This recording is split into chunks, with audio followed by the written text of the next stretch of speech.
ఇప్పటికీ అంటే last time కూడా వార్తా కథనాలు వచ్చినాయి. మల్లారెడ్డి కుటుంబం వెళ్తా ఉంది కంపల్సరిగా. ఇక అంటే బీఆర్ఎస్కి మాత్రం అంటిముట్టనట్టే ఉంటుంది మల్లారెడ్డి కుటుంబం. మరి ఏంది కథా కార్ఖానా కూడా చూడాల్సిన ఆవశ్యకత ఉంటుంది. చూద్దాం ఒకసారి. బీఆర్ఎస్కు మల్లారెడ్డి ఫ్యామిలీ గుడ్ బై. శ్రావణంలో బీజేపీలో చేరిక. ఇప్పటికే క్యాడర్ పార్టీ ముఖ్య నేతలకు సమాచారం. ఈ విషయంపై పెద్దగా స్పందించని అధిష్టానం. వామ్మో, శ్రావణంలో బీజేపీలో చేరికలు అంటున్నారు BJP state incharge Abhay Patil. ఇప్పుడు ఆషాఢం నడుస్తూ ఉంది. ఆషాఢం అంటే మనకు తెలంగాణ రాష్ట్రంలో బోనాలు. ఆషాఢం అంటే కొత్తగా పెళ్ళైన వాళ్ళు ఆషాఢంలో ఉండకూడదు. మళ్ళీ వాళ్ళు ఒకవేళ కలిస్తే సమ్మర్లో పిల్లలు పుట్టే అవకాశం ఉంటుంది. సమ్మర్లో పిల్లలు పుడితే చాలా ఇబ్బందులు అవుతాయి పిల్లలకు, హెవీ ఎండలు అన్న ఉద్దేశం కొద్దీ ఆషాఢ మాసంలో వాళ్ళను సంసారానికి కలవనియరు. సో ఆషాఢం మంచిది కాదు, బోనాలకైతే సో మంచిదే, ఫేమసే. ఆషాఢం పోయిన తర్వాత శ్రావణ మాసంలో ముహూర్తాలు ఉంటాయి కాబట్టి అప్పుడు షురూ చేద్దామని అనుకుంటున్నారంట. మరి ఏం జరుగుతుందో చూద్దాం.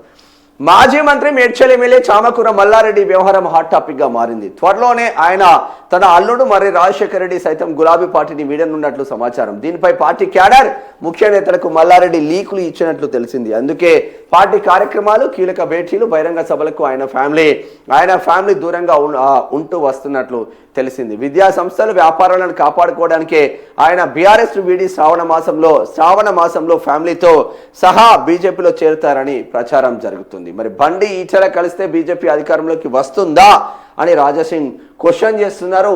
ఈ రెండిటికి ఆన్సర్లు అయితే చూద్దాం ఒకసారి.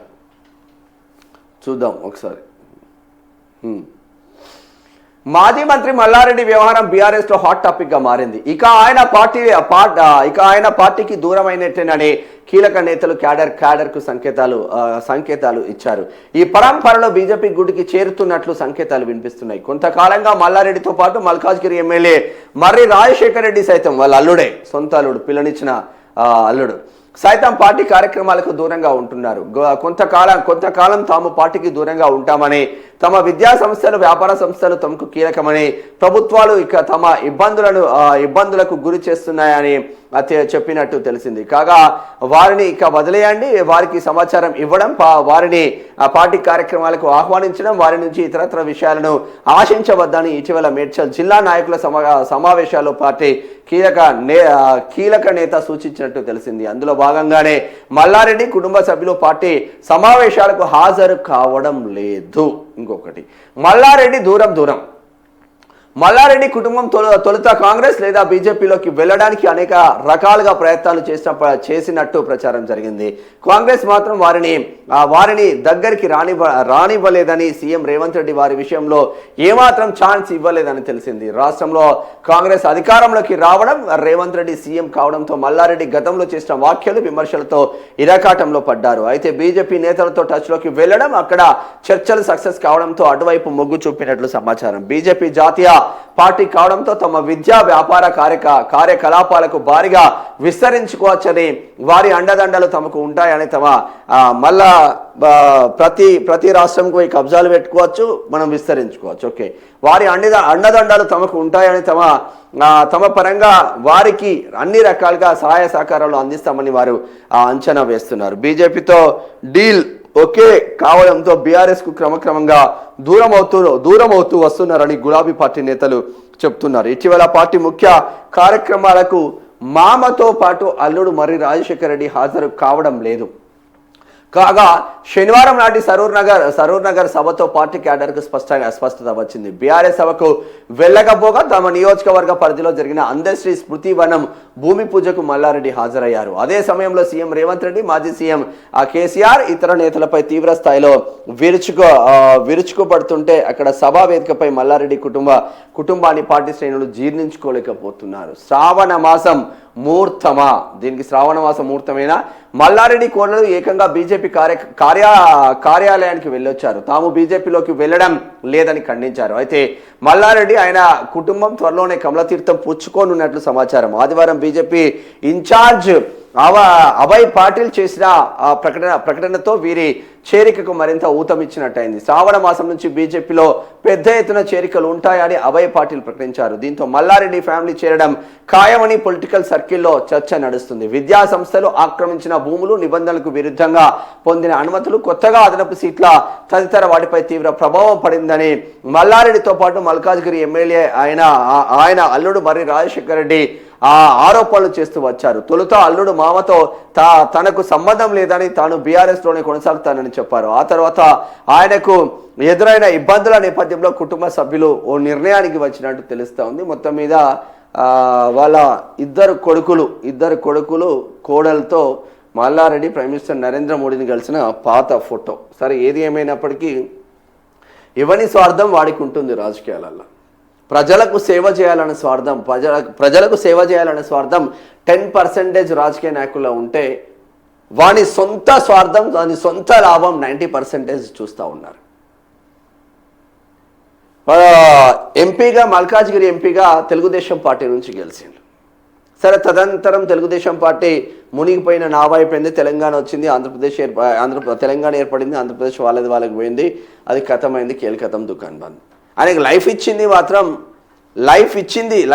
మాత్రం బీఆర్ఎస్ పార్టీ అని చెప్పుకోవచ్చు. కార్మిక శాఖ మంత్రిని చేసింది, ఎమ్మెల్యేని చేసింది, మళ్ళీ ఎమ్మెల్యేని చేసింది. కానీ అది సరిపోనట్టు మీరు ఉత్తరణ చేసినా నాకు విద్యా సంస్థలు ఉన్నాయి, నేను బోలెడు పెట్టుబడి పెట్టినా కాబట్టి మాకు విద్యా సంస్థలు ఉన్నాయి, బోలెడు పెట్టుబడి పెట్టినా అని. మరి ఇదే ఈయనే బీఆర్ఎస్లో ఉన్నప్పుడు అరే బేస్ సాలే చూసుకుందాం రా అని తొడగొట్టిండు రేవంత్ రెడ్డి పైన. మరి తొడగొట్టిన తర్వాత ఏమైంది? ఒక జేసీపీ పోయింది, గిట్లా అన్నది, అంతే కాలేజీ గిట్లా అన్నది. మళ్ళీ సెటిల్మెంట్లు అయినట్టున్నాయి, ఏ సూట్ కేసులు అటువైనాయి ఎట్టున్నాయి. కాంగ్రెస్ వాడు కూడా ఎవడేమి ఇబ్బంది పెట్టలే. నిజంగా మీకు కాంగ్రెస్ పార్టీకి చిత్తశుద్ధి కనుక ఉంటే ఎడ్యుకేషన్ మినిస్టర్ రేవంత్ రెడ్డి ఉన్నాడు కాబట్టి మీరు మల్లారెడ్డి ఆక్రమించిన భూముల పైన చర్యలు తీసుకోండి, మర్రి రాజశేఖర రెడ్డి ఆక్రమించిన భూములపైన చర్యలు తీసుకొని వీళ్ళకి ఎక్కడి నుంచి వచ్చినాయి ఈ వేల ఎకరాల భూములు, ఎక్కడి నుంచి వచ్చినాయి అనేది కావాలి.